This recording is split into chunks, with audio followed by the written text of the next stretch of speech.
I get questions and comments about my cages every once in a while, so I thought I'd take this chance to talk about them a little bit and talk about what they're made of, what they're used for, how and why I made them, and how long they last.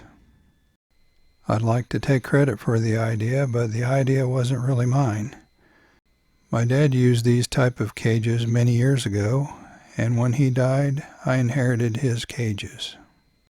Here's a look at some of the cages that he used, and I used those for about 10 years, and then they finally started to rust through. I don't know exactly how long he used the cages, but I'm guessing that between the two of us, they probably lasted about 20 years or so. Here's a look at some of his tomatoes and the tomato jungle behind him. Once the old cages rusted through, I thought it was worth making some more because at the time I grew mostly indeterminate tomatoes and I didn't prune much at that time, so these cages provided perfect support for large tomato plants with lots of foliage, even in our sometimes very windy weather. The material that these cages are made from is called steel remesh, and it's used to reinforce concrete.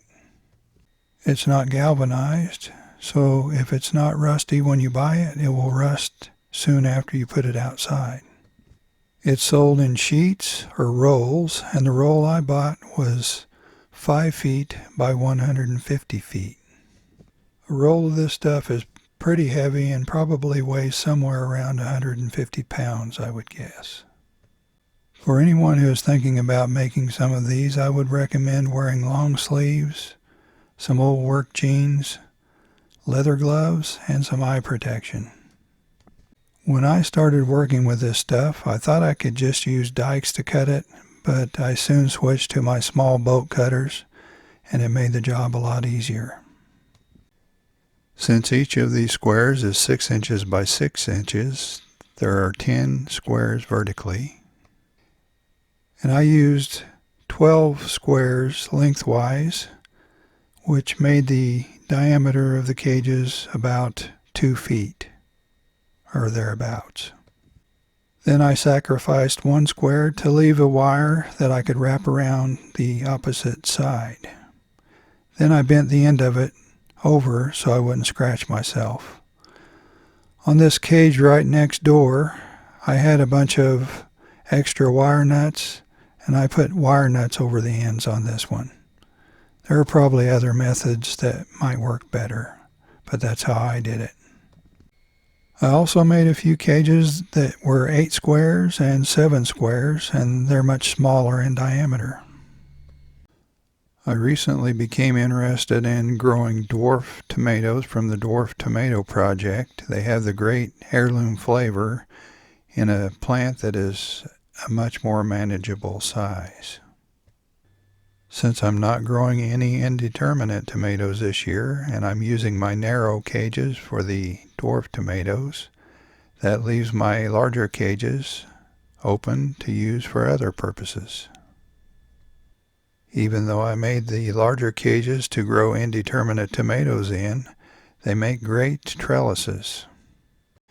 This year in my larger cages, I'm growing cucumbers, pole beans, long beans, python snake beans, some smaller melons, some ubi purple yam, some Armenian cucumber, tomatillos, Malabar spinach, and a couple of other things.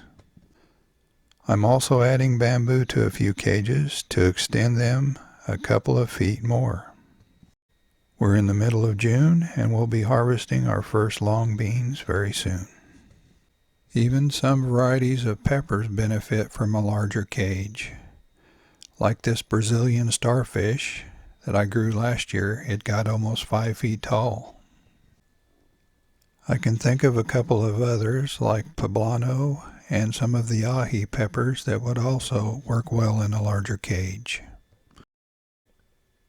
This is our Tasmanian chocolate dwarf tomato from the Dwarf tomato project, and it's in a cage that's 7 squares around, And I haven't really pruned it very much, and as you can see, it's doing pretty well. But if I had to build my cages again specifically for dwarf tomatoes, I think I would make them about 9 or 10 squares around. 12 squares is too big, and 7 or 8 squares is a little bit too small. Let us know if you use cages like these. And if you're just now finding this channel and you haven't subscribed yet, please subscribe. We'll see you next time.